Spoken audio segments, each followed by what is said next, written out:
What's up, y'all? Hey, hey, hey. What's up, y'all? Hey, hey, hey. What's up, y'all? Welcome to the Jaime Dee Show. Woo! Live on KSHP AM 1400 and 107.1 FM every Monday through Friday from 10 a.m. until 11 a.m. PST. And I'm live on YouTube, Twitter, Twitch, and Facebook at the Jaime Dee Show. If you want to see all of the behind the scenes, make sure to go to the YouTube right now at the Jaime Dee Show. That's TheJaimeDeeshow.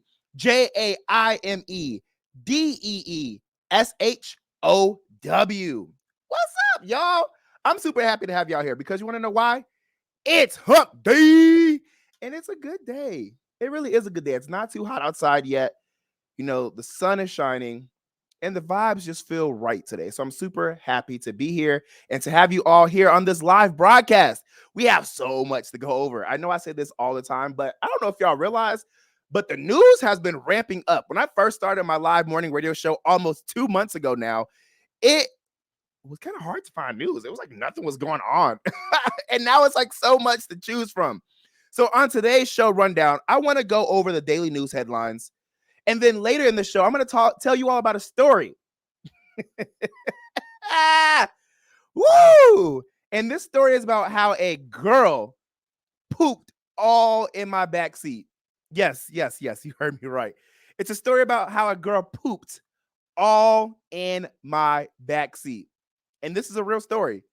And then later, we're going to have the amazing Antoine Pollard, who is going to be here live on air. Let me say his name one more time, actually. Antoine Pollard. He is the principal prep coordinator for us, helping us people into living. And he's going to join me live to discuss how STDs and HIV are contracted, who's affected the most by sexually transmitted diseases, what is PrEP, what is PEP, how to seek help if you feel like you contracted something, and more. Again, Antoine Pollard.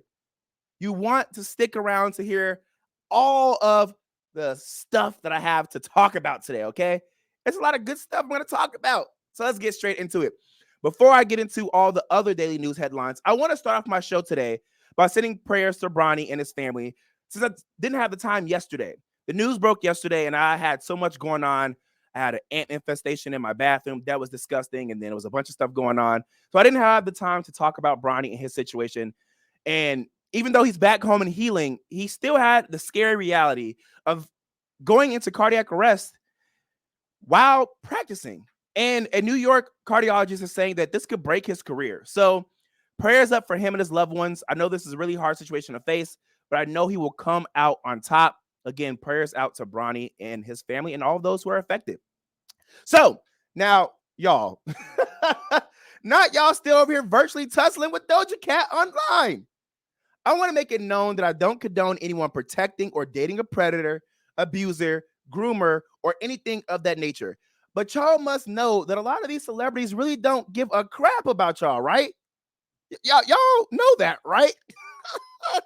The smart ones pretend they care to stay relevant, keep your support, keep money/opportunities flowing in. But in reality, they really do not care about y'all.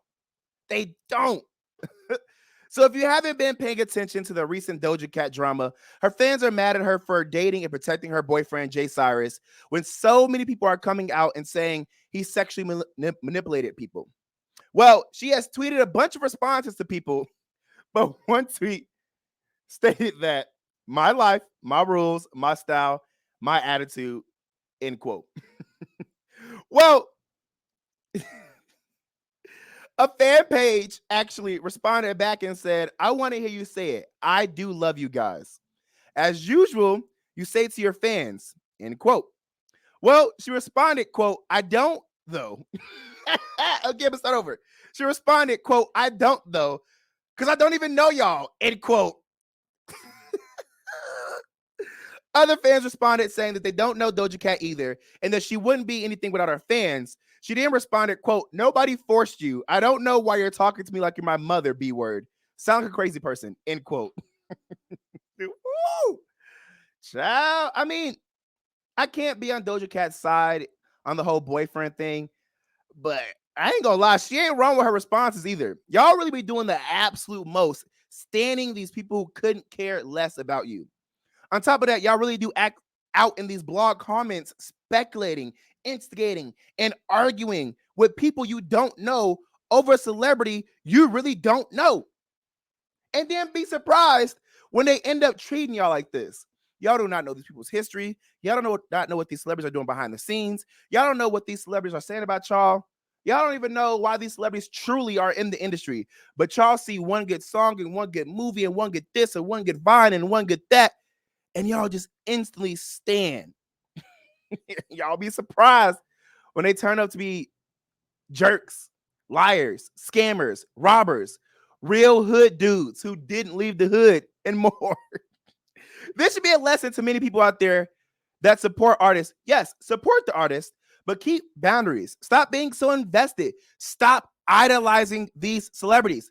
These people are not God or whoever you believe in. They will mess up and disappoint you sooner or later. Some celebrities do deserve grace and love, but others don't. This is a prime example that you legit cannot remove the artist from the artistry.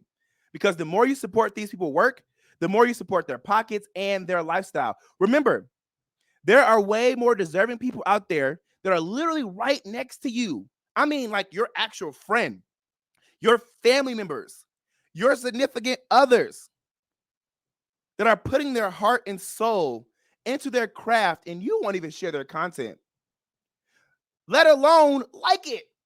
Do you know that I posted this video where I had a bunch of celebrities saying, "Hi, I'm Just Hilarious with the Jaime Dee Show. Hi, I'm Ray J with the Jaime Dee Show. Hi, I'm Claudia Jordan with the Jaime Dee Show. Hi, I'm Michael Blackson with the Jaime Dee Show. Hi, I'm Natalie Nunn with the Jaime Dee Show." And I had to like literally beg people to like and comment. Now, there's people who obviously liked and comment, by themselves, but my actual people that I know, that I've made friends with, that I've become acquainted with, that I've hung out with, that I went to the club with, that I've had over my house, I've had to actually send them a message like, "Hey, I would love if you can like and comment and share this. This would really help out my business." And like, "Oh yeah, I got it now." Like when you saw it, and you can see when people look at your content. When you saw it, you didn't think, "Oh, that's lit. Let me like and support Jamie's stuff." Let me tell you, it don't take me nothing to like, comment, and share somebody's post.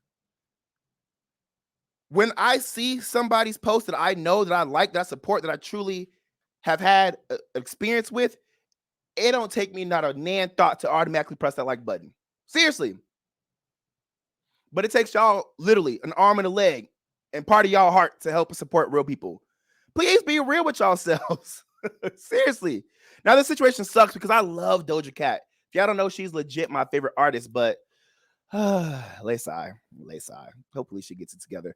I love her antics. I know that she does a lot of this stuff to rile people up on purpose because mess and drama gets y'all to support people more. I don't know why, but hey, it is what it is. All right. So according to the Shade Room, former All That star Giovanni Samuels opens up about her finances amid writers and actors strike. I want you guys to take a listen to the video she posted online because it was actually pretty sad. A lot of y'all think actors and writers have all this money, but in reality, they don't. So take a listen to what she had to say. I need y'all to understand that not all child stars are rich. Not all of us are balling. The leads of the cast, they get the big money checks. The supporting cast, like myself, we don't get that. That's why we're striking. Okay? I'm asking for a livable wage. I'm asking for health insurance. You have no idea how hard it is. We just came out of COVID and now we're going into a strike. I used my 401k, my nest egg, my savings to survive COVID. I don't know what money y'all think I have, or I'm saving up something. No. Okay, between family members stealing from me, or doing a show where they didn't pay me, or now I'm fighting for residuals because executives don't want to give me a dime. I am asking for a livable wage. I'm asking for health insurance. I got responsibilities and things that I got to take care of. We got back to school coming. I got to put my son in a private school. Private, oh, you ain't got to do that. You put him in public school. I can't put him in public school because when I did, they was picking on him because of me. The parents were jealous because I was on TV and famous, and they told their kids to pick on my kid. So I had to take him out and put him in a decent school. I'm tired. I don't own a home. I barely own my car. So I don't know what money y'all think I have, but I don't.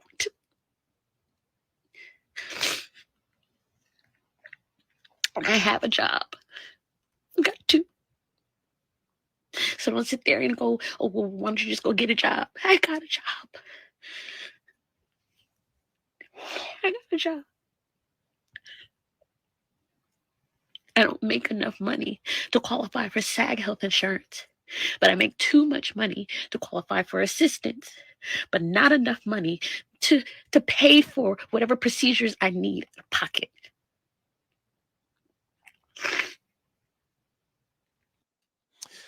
Whoo! That was hard to watch and hard to listen to. Y'all know I'm a sap and I'm sensitive and I'm emotional and I hate seeing people cry, especially innocent, nice people. My heart and my prayers and my thoughts go out to Giovanni because that was sad. That was really sad.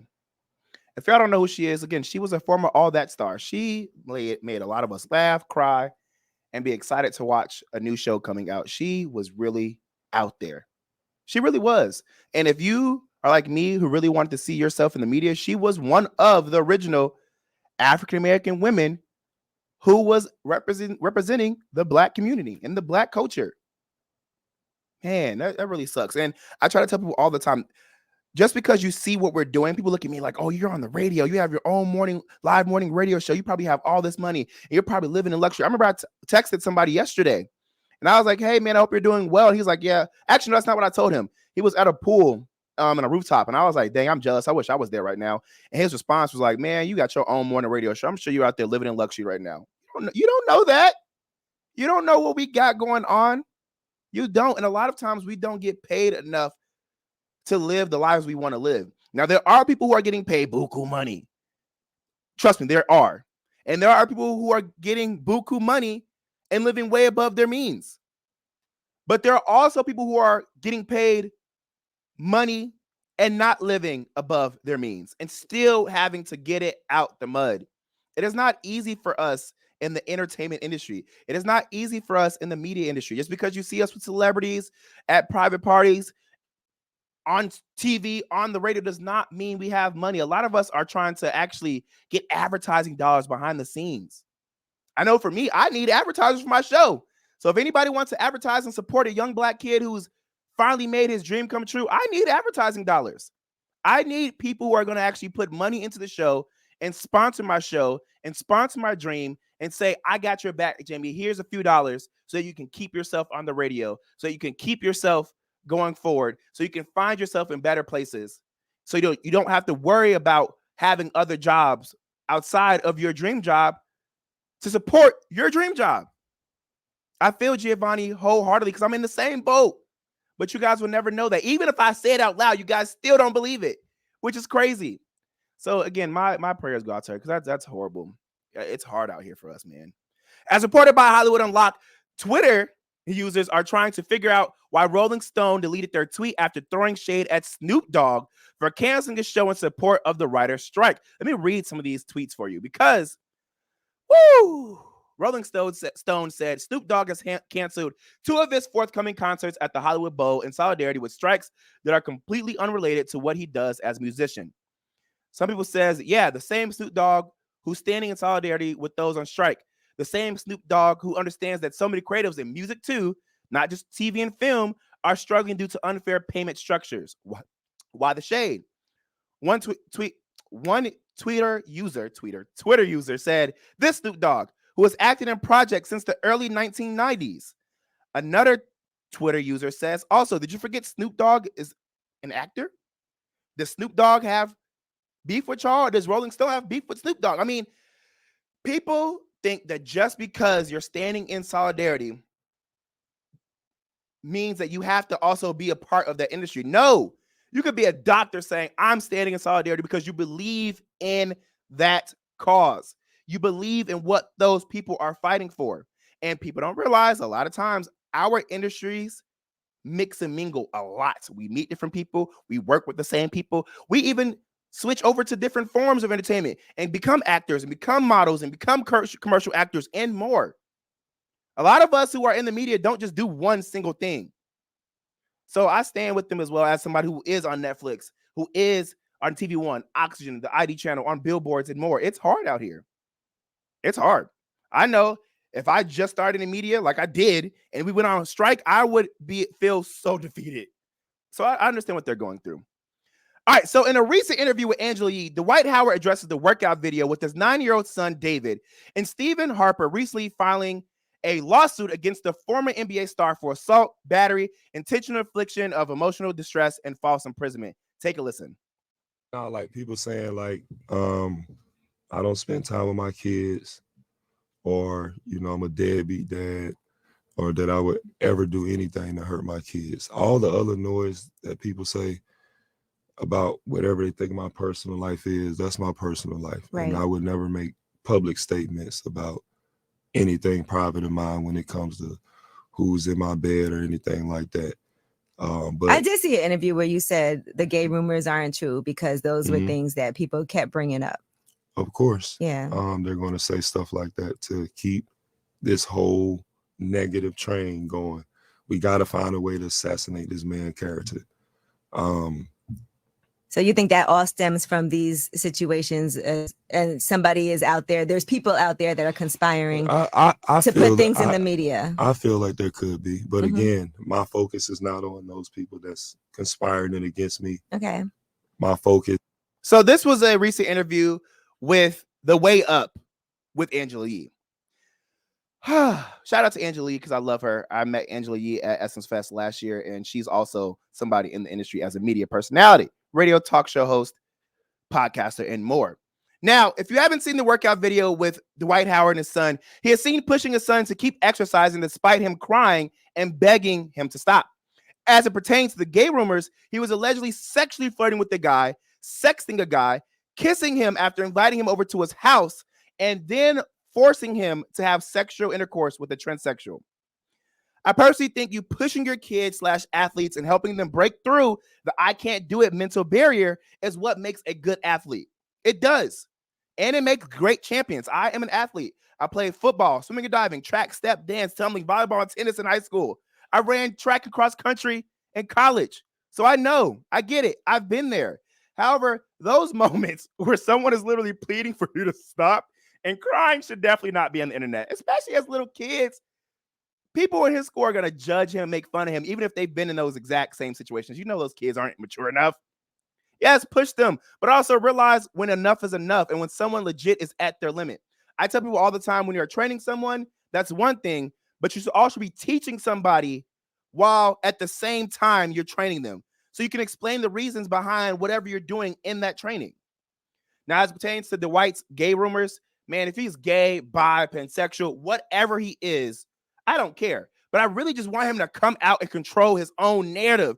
Dude, you are grown. It is 2023. Yes, there are so many different things that people in the LGBTQIA plus community have to go through, and it's hard for them. But it's harder for people like you who be lying, and we know you lying. People can't conspire against you if you admit to what it is that you're doing. They can't use it against you. Look at what they try to do with Cardi B. It ain't working because she's like, yep, I did it. Next. It ain't like you killed somebody when you say you're into the same sex. Just live your truth. I'm telling you right now, there's a lot of people who still support you. I'm telling you. I get it. There's the older generation who don't see and believe in what the new generation sees and believes in, and they don't feel it because they're still stuck in that old mindset of like, if I come out, it's going to be dangerous and da-da-da. I get it. But if you come out, it's much better that way when you live in your truth. You don't have to sneak around and have sex with men and transsexuals because you already came out. You can do it without the consequences of people trying to judge you based on you lying. People are going to judge you anyway, so you might as well be open and honest with it and just freaking do it. Hey, whatever. It's his journey. I support people's journeys. Just don't hurt people. And allegedly, you're hurting people. So figure your stuff out. Now, some horrible and completely tragic Las Vegas news. Video footage captured the moment Las Vegas police rescued 6 kids from an apartment where they were being abused by a couple. Travis Doss, 31, and his pregnant wife, Amanda Stamper, 33, reportedly had 2 of the 6 children they had locked up. They didn't have them together, but they were co-parenting together, locked up in cages, while the other 4 were considered severely beaten. All of the children were under the age of 11. If you have not seen that video, it was heartbreaking. According to Daily Mail, the story leading to the children's discovery began after Stamper called police to a near Walgreens, where she said she was hiding from her husband because he allegedly threatened to kill her. Stamper says Doss sent her a picture of one of the children in a cage and claimed that he kicked him so hard in the head he thought he was dead. Stamper said she believed the boy was dead for the past 5 days. Upon entering the apartment, police reportedly discovered a pit bull roaming the apartment while 2 of the children were locked in the cages. They briefly discovered what they saw with the first child to be, quote, 2 black eyes that were swollen shut, multiple marks and bruises all over their body, and he was emaciated, police said. The child was in such a state that his father thought he had beaten him to death, end quote. After getting them out of the apartment safely, the children began to speak on everything in detail. They revealed they've been abused by their father with belts, cords, and even a frying pan. They also reported that they've been starved and fed McDonald's fries as a meal between the 6 of them. Majority of the time, they've been locked up. Stamper also mentions to police that she was Doss's sex worker and that she was abused as well, not just the children. She stated, quote, "I'm sorry I didn't call sooner," end quote. She explains to police that she was scared of what would happen to her if she told. As of right now, Doss is being charged with 42 offenses and Stamper is only being charged with 7. The couple has already made an appearance in court where they pled not guilty. That news is sad. That news is so sad. I'm tired of saying this, but my thoughts and prayers go out to those kids. I know they'll be traumatized for the rest of their life. Please, please, please get those kids in your thoughts and prayers. Hey, before I go to break, I want to say what up to Vanika Briggs, Blake Gwynn, Alicia Starr, Tracy T. Holloway, and everybody else who is live on the YouTube. I appreciate y'all for being here. Thank y'all for supporting me. We're going to take a quick break, and then we're going to come back and have this conversation about how this girl pooped in my backseat. And then after that, we're going to have the amazing Antoine Pollard, who's going to talk everything STDs, HIV, PrEP, PEP, and more. So stick around, okay? And I'll talk about. I'll be right back.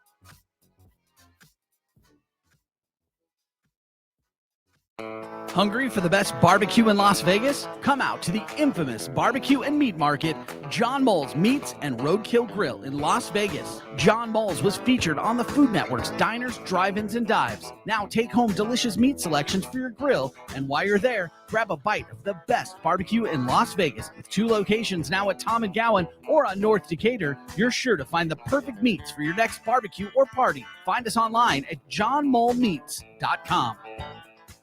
Welcome to Hash House A Go-Go, where we've been serving farm food and crafted cocktails for over 2 decades. Visit us for the full Hash House experience at any of our 5 Las Vegas locations. Hash House A Go-Go is where old school meets new and gets twisted. We bring people together over good food and fun. Come in for breakfast, lunch, or dinner, and come hungry because our portions are huge. Visit us online to see our entire menu at hashhouseagogo.com. Hash House A Go-Go. It's a Midwest thing, and there's nothing else like it.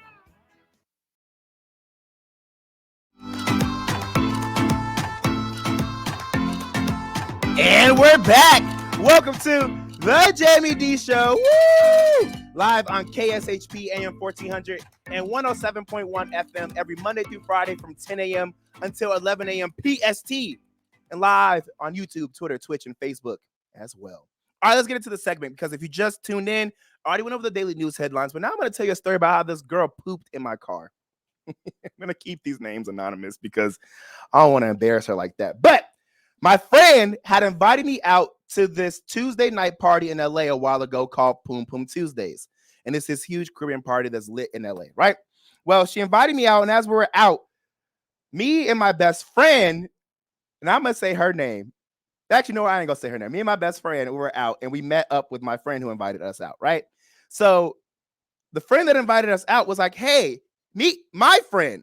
This young, I believe, how old was she? 23, 24? This young girl who very,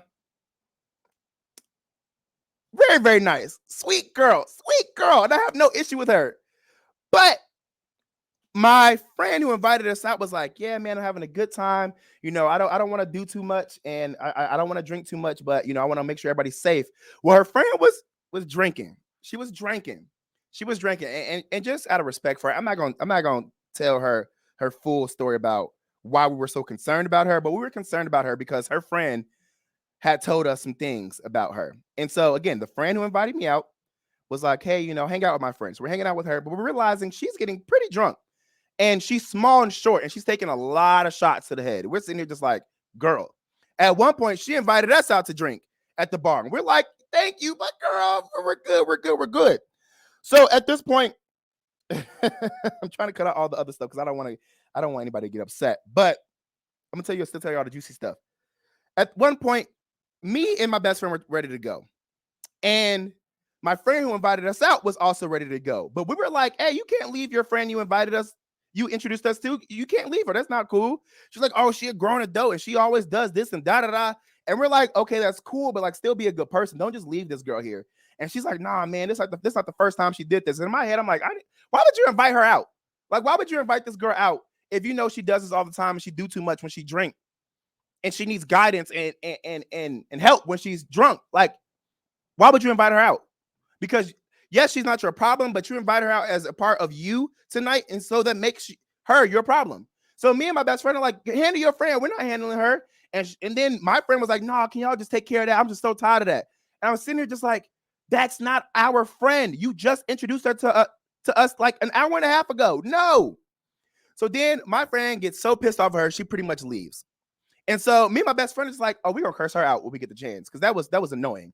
But we're not going to leave this girl drunk by herself. Just like Alicia Starr said on YouTube, you can't leave your friend drunk. You can't. I get that we're all adults, but come on, be a good person. Come on.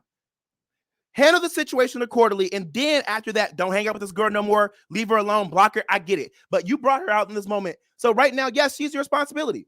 So me and my best friend being the people we are, we can't see anybody like that. And we're noticing that other people are noticing that this girl is drunk. So now we see a predator. Yes, that's what that man is, a predator. Try to pull her aside. And he's an older adult too. I don't know if y'all know this, but Caribbeans love them some young girls, especially the short. Listen, I'm going to keep it quiet. I'm going to keep it cute. But we see he's trying to take advantage of her. So me and my best friend walk over to her like, hey, what you doing? You okay? Whatever, about to leave. And she's like, no, I'm good. And the dude was like, yeah, she good, bro. I was sitting there like, almost just cursed because I forgot I'm live on the radio. I was like, sir, that's not what I said, but I was like, sir, I don't know who you talking to. He was like, oh, no, I mean like that, bro. He was like, oh, I'm like, oh, okay, bro. And so I look back at her and I'm like, you good? She's like, no, I'm good. And he's trying to get her to smoke. Now, my thing is, we don't know what's in that weed. We don't. And she's also overly drunk. I'm not about to let her get crossfaded. Absolutely not. And then the worst part is she drove herself. By the way, my best friend is live on air. I don't know if you want me to say your name, friend, but I'm trying to cut out all the details that are going to incriminate this girl. But I'm trying to keep the story juicy. All right. So then I was like, hey, best friend, I made you a hand of this because I told you I wanted to leave before we had this conversation with my friend who invited us out. You're the one who wanted to go and talk and mix and mingle and check up on the friend. No, if we would have left, we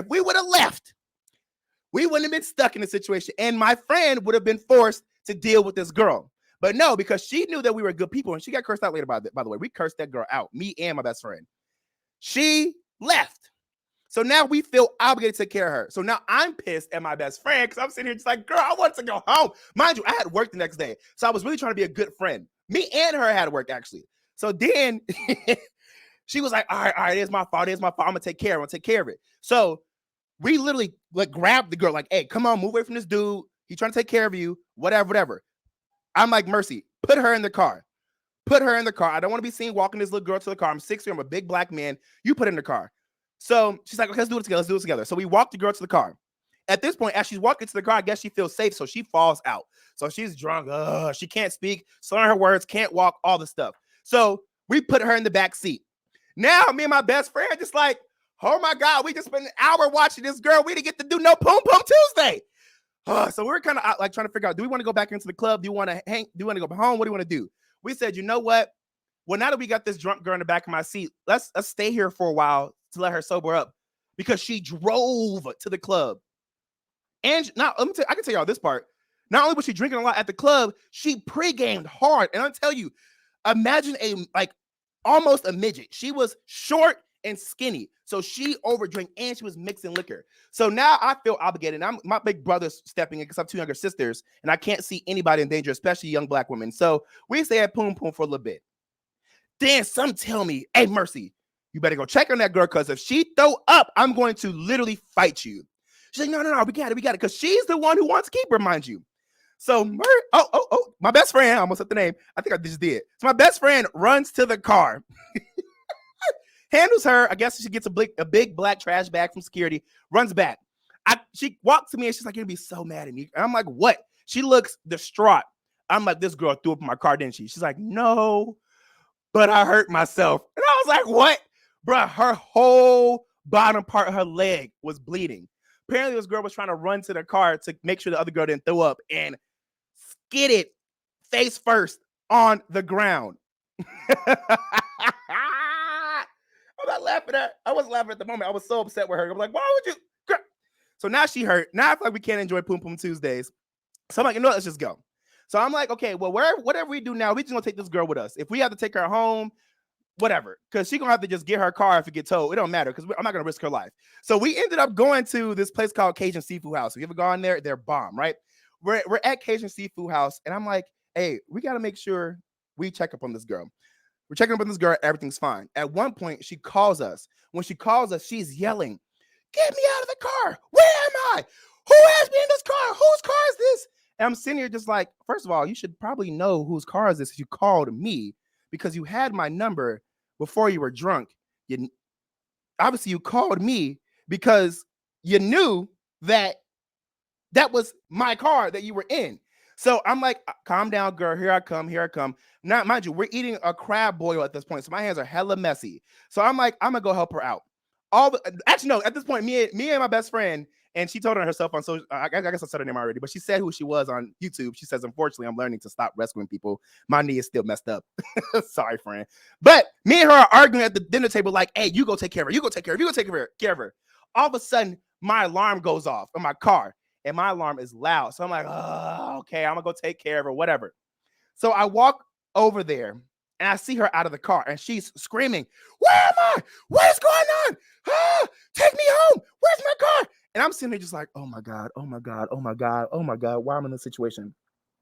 So I moved her to the side to check the back seat to make sure she didn't throw up. Y'all, she didn't throw up. She pooped in my back seat. Yo, oh my God. Not only did she poop in my back seat, but she pooped on my floor. I called my best friend so quick, like, oh my God, this girl just pooped all in my car. She is cackling like, no, she didn't. She didn't poop in your car. I'm like, yes. She's like, I'm gonna throw up. I'm like, what? And it stank, y'all. I'm seeing like, I'm about to throw up. And mind you, we weren't even done eating our food yet. I'm like, this is your problem. You need to come clean up this poop. I'm so mad at both of y'all right now. She's like, no, I can't do it. I'm like, if you don't get your butt out there, I'm going to throw that food at you. So she comes and she sees it and she's like, oh my God, I'm gonna throw up. Oh my God, she pooped. She pooped in your backseat. Not only did she poop, she also, like, on my seat and on my carpet, she also left little turdlets in other parts of my back seat. Like, she was a dog. Man, I said, I don't give an F at this point. Send her home. I'm literally looking at her like, are you sober? She's like, yeah. Get in that Uber. We call her Uber. When I tell you that Uber came so quick, I picked her up and just tossed her in the backseat. I said, hey, give me your number, Uber driver. I'm gonna need you to stay on the phone with me this entire time. If you do anything to this little girl, I will find you. He said, no, I'm good. So he's made sure to stay on the phone with the Uber driver. He drops her off at home. He makes sure she gets to the door and she's safe. Y'all, when I tell you I cursed my friend out the next day who introduced me to this girl, I was so pissed. I was pissed at my friend. I was pissed at the girl she introduced me to, and I was pissed at my best friend. And my friend who came into LA was like, hey, did you clean out your car? I'm like, yeah, I cleaned it out because I told her on the phone. She's like, I can still smell it. Mind you, I cleaned out that car real good. That smell, even though I ended up getting it professionally clean, still lingered. Disgusted, I say. Oh, even my general manager is shaking his head. You be wanting to help people out. And my thing is, getting your car pooped in is better than waking up and saying that this person passed away because of a DUI or got hit or got kidnapped or got raped. So I'm not mad at myself for helping this young black girl out, but dang, you had to poop in my car. Dang, you thinking she's going to be throw up. She pooped. Ooh, I told y'all that story the best way I could without incriminating anybody. Well, I said my best friend's name once, but she don't care. She really don't. All right, we're going to take a quick break. And when we come back, we're going to have Antoine Pollard, who is going to join us live to talk everything STDs, everything HIV, everything PrEP, everything PEP, what to do if you found yourself in a situation where you think you contracted something and more. So stick around because we have a lot to talk about. This is the Jaime Dee Show. Stay there.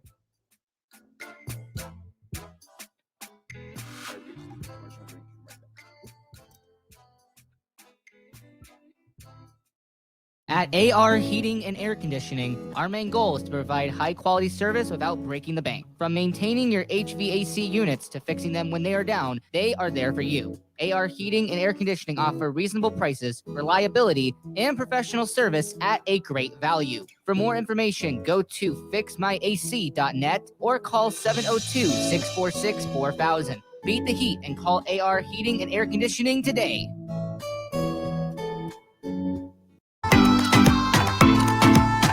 Yo, and we're back.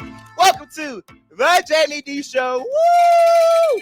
Which is live on KSHP AM 1400 and 107.1 FM every Monday through Friday from 10 a.m. until 11 a.m. PST. If you're just now joining into this real live morning radio broadcast, I already went over the daily news headlines, and we just talked about the story of how a girl pooped in my back seat when I was trying to be Captain Save a H word.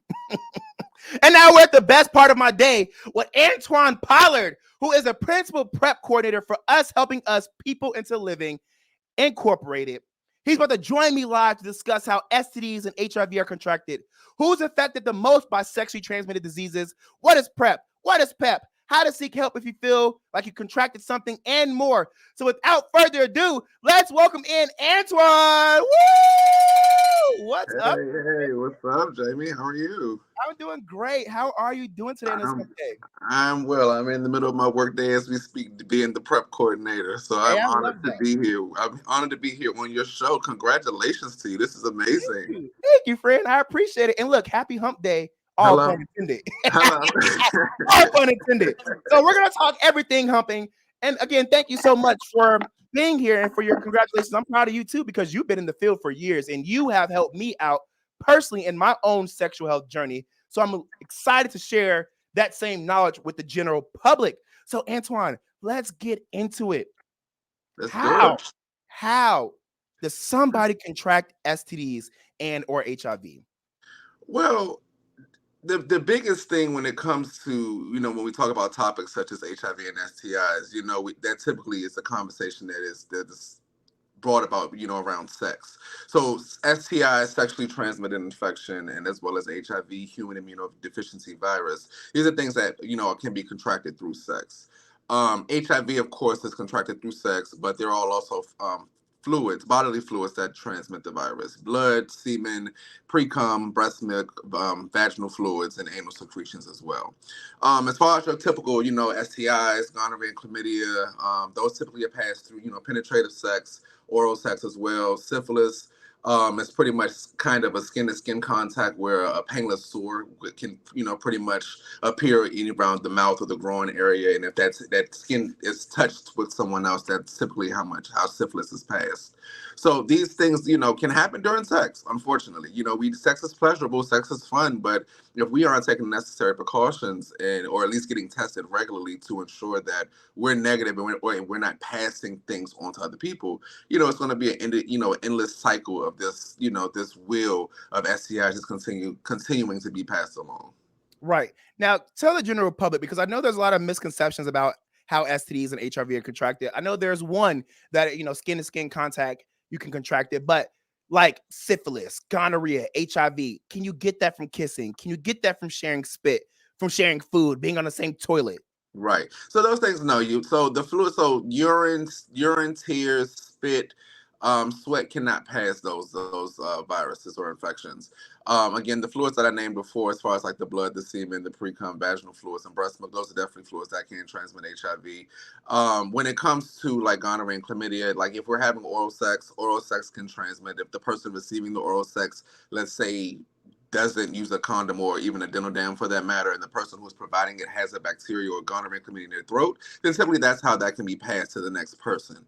Everyone doesn't show symptoms either. So a lot of times you have people who are having sex with multiple people and not even getting tested and don't know that they have an STI because they're not getting tested. So they're just passing the virus on to someone else or the infection. So we are live on YouTube, Twitter, Twitch, and Facebook. Thank you so much for that information. We do have Alicia Starr who wants to know, can you get an STD from sitting on a toilet? You cannot. No. There's nothing you can get. Herpes, none of that? No. So how do you get herpes? Herpes, that honestly, I'm not vested in that because that's not within where I am with our scope work at our nonprofit. But herpes is also something like if there is a cold sore, typically passes. If somebody has a cold sore, you can pass that on if you're engaging with someone, and you're exposing them to this said cold sore, or even if somebody's having a herpes outbreak. If that is also something that they're actually coming in contact with a sex partner, then that's how it's typically passed. Okay. So talk to us about how can you test to figure out if you do have an STD or HIV? So you definitely can go. I mean, it depends on the person. You can go to your primary care physician. You have your local health departments. You have nonprofit organizations such as my organization, Us Helping Us, or you can even self-test. I know here at the agency we do at-home testing as well, so we can mail a person an actual kit full of the testing materials to provide them the supplies to do the testing in their own home, get their test results. Some tests they get the results instantly, and the other test results they'll get within a couple of days. Or you can go to CVS or Walgreens. You can sometimes purchase the stuff over the counter. It just all depends on the person's level of comfortability with themselves and dealing with the uncomfortableness of getting tested. We all know what that feels like to get tested because we have our moments where we're having fun. I don't call it having a whole season. I call it having fun. Right. So we know what that uncomfortable feeling is like when we have to actually face the reality of saying, okay, let me go get tested. So there's many avenues of getting tested. Go ahead. Sorry, I didn't mean to cut you off. Sorry, it was a little glitch in my side. Okay, so when you're getting tested, walk us through what you're testing, what you're using to test an individual. Got you. So it depends. So depending on the test, I know in our office we do rapid testing as well as we collect specimens. For the HIV, the syphilis, and hepatitis C testing, we'll collect it's as simple as a finger stick. The diabetics stick their fingers daily to get to test their blood sugar. It's the exact same process. We'll stick your finger with a lancet, take a small blood sample, apply it to the test, and for the rapid test, you'll have the results within 20 minutes or less. The gonorrhea and the chlamydia specimens typically. It's of course a urine sample. If folks are engaging in oral sex, we'll do a throat swab, and if same thing for anal activity, we'd have a rectal swab collected as well. Okay, cool. I gotta shout this comment out because they definitely said I just be having fun. SMH. We like fun. It's the reality of it. That's it. You're right. It's the lady Chantel Thomas who works over at Department of Health in DC, what she did, and it's something that I took from her a few years ago, where we call it seasons of risk. Meaning we're not always in the mode to actually be having sex. A lot of people have sex in the summertime, while other times people don't want to have sex in the wintertime. It is what it is, Right. It is what it is. We don't call it hoeing, we call it having fun. As long as you're protecting yourself and getting tested, it should be no reason why you can't explore and do the things that you want to do with your life. Listen, hey, ringing that bell because amen. And also as long as you're communicating with your partner what you're doing, what you have done, and so on, so you don't put other people in danger. Hey, live your life. A lot of people don't even have the conversation before they engage and say, have you been tested? When I also do testing. I also do testing at Howard University with the students there. We have a partnership with them. And even when I'm testing the students on campus, the freshmen, the juniors, if you're engaging in sex, it shouldn't be an issue to ask anybody about their testing or status. If I ask you about your status and testing and you buck up at me, then 9 times out of 10, I shouldn't actually probably be laying down with you or doing anything, because who's to say you getting tested? Or who's to say you don't have something? And if you know about it, you just ain't gone to get tested because you don't want to face the reality. Period. So, yeah. So let me tell you, because when I try to, you know me, Antoine, because I get tested regularly, and I Hello. make sure to stay up to date, and I always try to help other people out. Because also, fun fact, I used to work with Us Helping Us as I forgot what my title was, but like a promoter to like go out in the community, be like, hey, go get tested. Hey, there's these services. Hey, minorities are affected by this. Make sure you stay up to date with your status. Talk to us about how people can find free resources to get tested, because a lot of people don't have the money to get tested or their insurance. Right. I mean, it's as simple as Googling, just using Google free HIV testing in your area. Depending on where you are, there are not always a lot of resources in certain areas of the country based off of demographics, ethnic communities, those kinds of things. Typical areas, you could just, like I said, if anything, go to your health department. Google your local health department. They may have resources or community groups or aid service organizations or community-based organizations that can provide said services, because these agencies are receiving grant money, such as we are, to provide said services to the community, to get people tested, to get them educated, and to provide whatever other resources we're able to provide for them. So it's as simple as Googling and using your local areas for information. That's beautiful. I'm glad that there are resources where people can get STD and HIV testing for free. Talk to us about how long does it take for an STD and or HIV to show up after testing, or after contracting it, excuse me. So I'll start with HIV testing. So for the rapid testing, of course, HIV testing has evolved over the years compared to how it was when HIV was first discovered till now. We have tests that's on the market where we can detect the virus up to 2 weeks of an individual having it. There's also another, we call that the window period of when the test can actually detect HIV. You have some tests that can detect it within 3 months. And that's just for HIV. Typically with STIs, the bacteria pretty much grows pretty, rapidly. So if an individual, let's say, had sex on Monday and today's Wednesday, you want to come get tested and provide specimens, 9 times out of 10, those specimens are going to be tested and the results are going to be positive because, again, the bacteria has already begun to grow.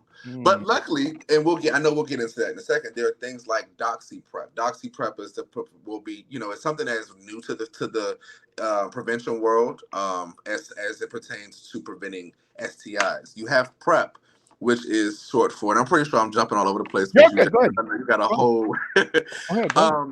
When it comes to prevention, I'll start with PrEP. So PrEP is short for pre-exposure prophylaxis. It means to, begin to prevent an infection before, it actually has the opportunity to infect you with it. So individuals who are HIV negative can take a pill daily to lessen their chances of contracting HIV. There's also now on the market the injectable PrEP, meaning you would get a shot once every other month. And it had the same efficacy as, you taking pills daily. When I think about PrEP, I think of a woman taking birth control. A woman who does not want to be pregnant takes a pill that, and her having a baby. We losing you, Antoine. Can you hear us? Can you hear us? Can you hear me? Oh, now I can hear you. We was getting to the good stuff. Last thing we heard was birth control. Yeah, so I'll go back to birth control. The women who don't want to have a baby take birth control, so therefore they can prevent themselves from getting pregnant. Similar when it comes to PrEP, people who are HIV negative can take a pill daily or now even get the injectable to lessen their chances of getting HIV. Doxy PrEP. Doxy PrEP is not like PrEP, it's a bit different. What Doxy PrEP is, it is medication to treat. Come back, Antoine. Hold on, Doxy PrEP is what? We lost you. So Doxy PrEP is a preventative measure for sexually transmitted infections, gonorrhea, chlamydia, and syphilis. So within 24 to 72 hours, an individual can take 2 pills of doxycycline, and it'll go ahead and prevent the actual bacteria to grow, and so therefore the person will still remain negative of those said STIs. So now if we talk about PEP, we talked about PrEP, we talked about doxy PrEP, and now I'm going to talk about PEP, which is post-exposure prophylaxis. Post-exposure prophylaxis is something that for an individual, let's say if we went out one night and had, we went to, what was the place you went to when a girl, had the accident in your backseat, the Puff Tuesday, whatever that was. Right. let's say if she had the guy that you were trying to avoid her from, the predator. Let's say she had went out with him or whatever, for instance, right? And then they ended up having sex that night, and she woke up, realizing she had sex, but didn't know she used a condom or not. She can go to a emergency room or even to organizations such as Us Helping Us, and inform them of that. And what they would do is they would put her on a 28-day regimen of medication that she would have to take one pill daily to go ahead and fight off her possibly contracting HIV if that person was infected with HIV and not undetectable. So yeah, so there are plenty of methods out here for prevention purposes. It's just the people we as a people have to be educated about what is out there for us. What are these things that we're talking about, and how do we go about ensuring that we're doing the necessary things that we can to remain safe. Got you. Antoine, we do have somebody commenting live, Rob Sealander, who says, I have a 15-year-old son. Is it okay or advisable to have him on PrEP? Now, with that, I say this. Our youth, of course, are at some point going to engage in activity. I use I statement. I started having sex when I was 16. I didn't know nothing about PrEP back then, and I didn't have my first HIV test until I was 21. So I say to individuals who have teenagers, please have the conversations about testing and status and what sex is. Sex is it should be enjoyable. It should not be forced. It should not be something that we're doing just to be cool. These are conversations we need to have with them. If we feel as if our children possibly can be in a position where they'll be in a lot of activity, then if you want to take that step, you can, because PrEP. Someone could be on PrEP as young as 12 years old. They just have to weigh over 72 pounds. So if you want to ensure that your child is actually being protected, it's no different than a mother or a father putting their daughter on birth control. Okay. That's good. That's good advice right there. Thank you so much. Now, we have a few minutes left, and I want to get into this part of the conversation because we know that there are all these different preventative methods. You got PrEP for those who are HIV negative. If you don't want to contract HIV, take the daily pill, get the injectable. There's PEP if you feel like, you had unprotected sex, whether it was consensual or unconsensual, and you feel like you may have gotten exposed to it, you can go and get on that medicine. Then you also have Doxy PrEP, which you can take after, sexual intercourse to fight off and prevent either STDs like gonorrhea or chlamydia. But we do have those who are already positive. And some of them are saying, and a lot of them are saying they are undetectable and they cannot transmit their HIV to you. Explain what that means and how they're undetectable. So what undetectable means, and untransmittable, meaning that we have the person living with HIV has been taking their medicine the way that they're supposed to, and their levels of viral load have got to a certain level as to where the virus cannot be passed on to the next person. Having HIV is not the same death sentence as it was, again, when it was first discovered.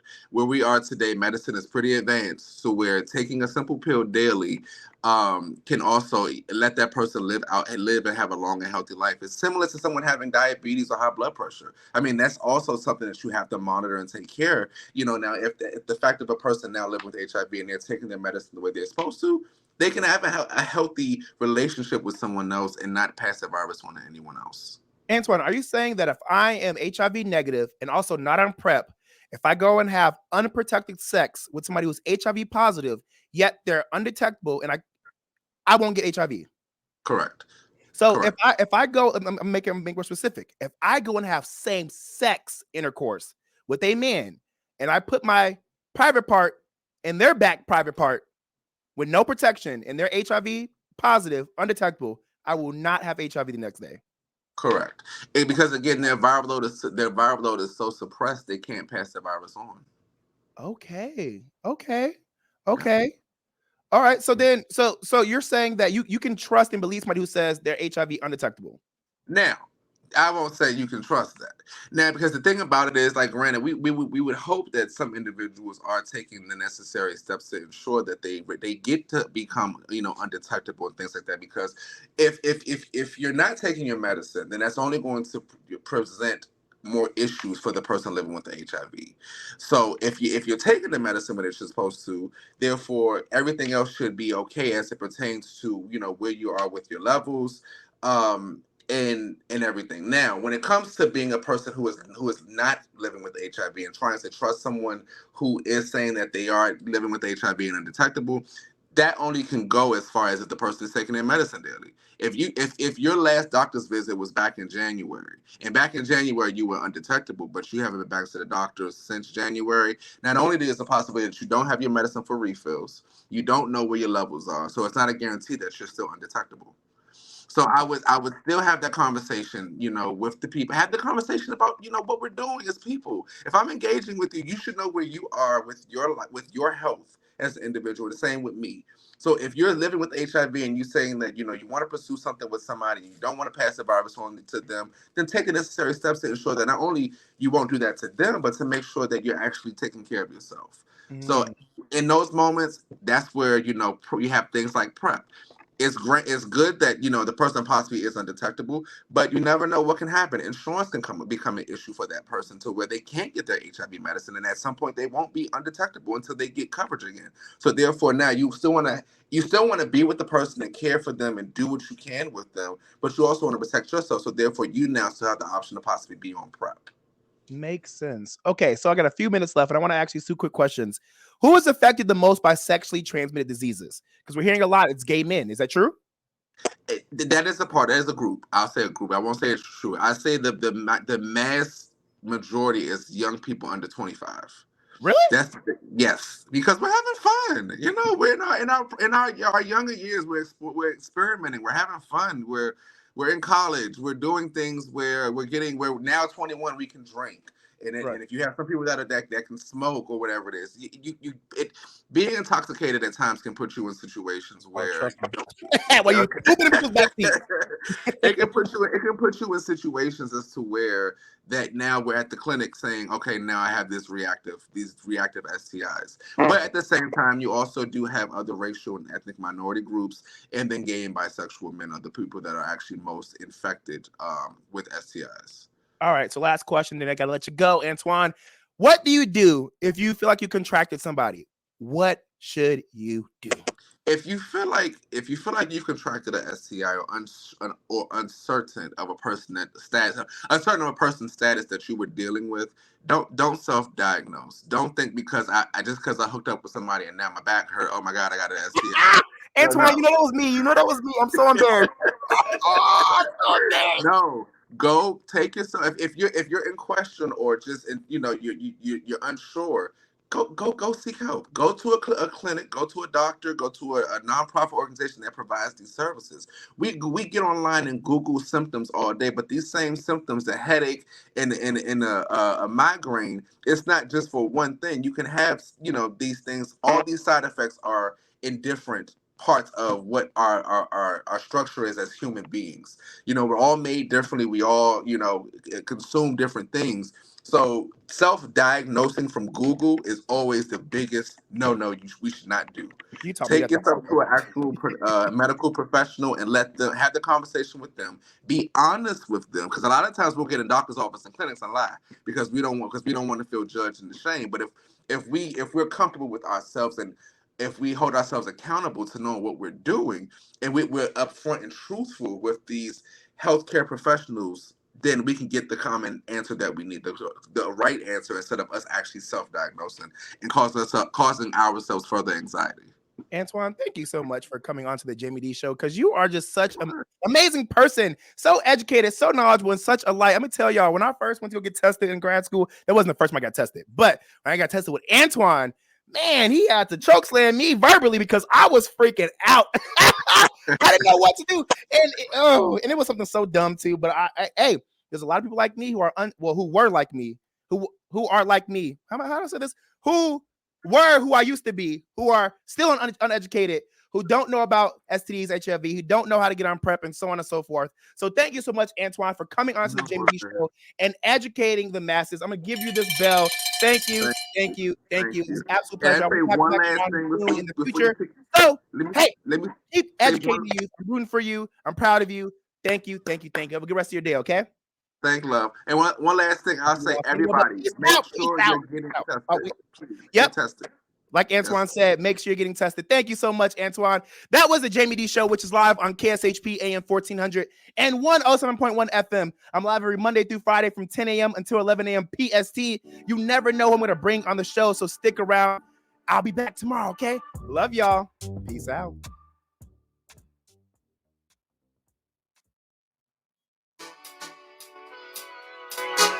What's up, everybody? You were just tuned into the Jaime Dee Show, live on KSHP AM 1400 and 107.1 FM.